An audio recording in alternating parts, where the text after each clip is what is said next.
2014 সালে ফাগলি সিনেমা দিয়ে বলিউড ইন্ডাস্ট্রিতে অভিষেক হয় তেলুগু অভিনেত্রী কিয়ারা আদভানির। এরপর থেকে বৈচিত্র্যময় সব চরিত্রে অভিনয় করে চলেছেন তিনি।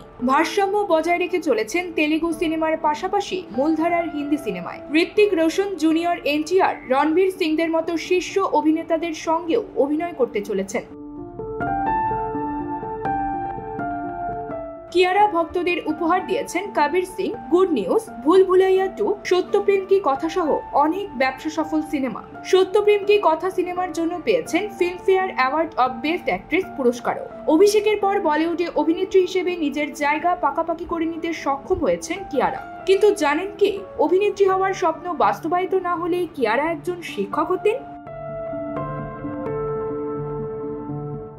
সম্প্রতি রেডিও সিটিকে দেওয়া একটি সাক্ষাৎকারে কিয়ারা জানিয়েছেন, বড় পর্দায় অভিষেকের আগে তিনি একটি নার্সারি স্কুলের শিক্ষক ছিলেন। সেখানে তিনি বাচ্চাদের শুধু শেখানোর কাজই করেননি, সেই সঙ্গে তাদের ডায়াপারও বদলে দিতেন, তাদের যত্ন নিতেন। স্কুলটি চালাতেন কিয়ারার মা জেনেভিভ আদভানি। মজার ব্যাপার হচ্ছে, নার্সারি স্কুলের শিক্ষকতা যে কিয়ারার অভিনয়ের ক্ষেত্রেও দারুণ উপকারে এসেছে সেটাও জানিয়েছেন তিনি। কিয়ারা বলেছেন, গুড নিউজ আর কবির সিং সিনেমায় একজন গর্ভবতীর চরিত্রে অভিনয় করতে আমার কোনো সমস্যাই হয়নি, কারণ আমার মায়ের স্কুলের চাকরি আমাকে ভালো অভিজ্ঞতা দিয়েছে।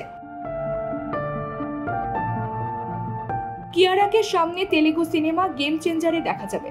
রাজনৈতিক অ্যাকশন ঘরানার সিনেমাটি পরিচালনা করছেন এ শঙ্কর এবং প্রধান চরিত্রে অভিনয় করছেন রামচরণ। যশোরাত ফিল্মসের স্পাই ইউনিভার্স ওয়ার-এর সিকুয়েল ওয়ার 2-তে কিয়ারার অভিনয়ের গুঞ্জনও শোনা যাচ্ছে।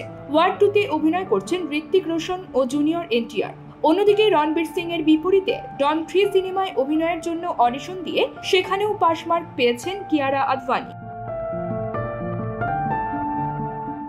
এছাড়া কিয়ারাকে চলচ্চিত্র প্রযোজক, লেখক ও পরিচালক সাজিদ নাদিয়াদওয়ালার অফিসে যেতে দেখা গেছে।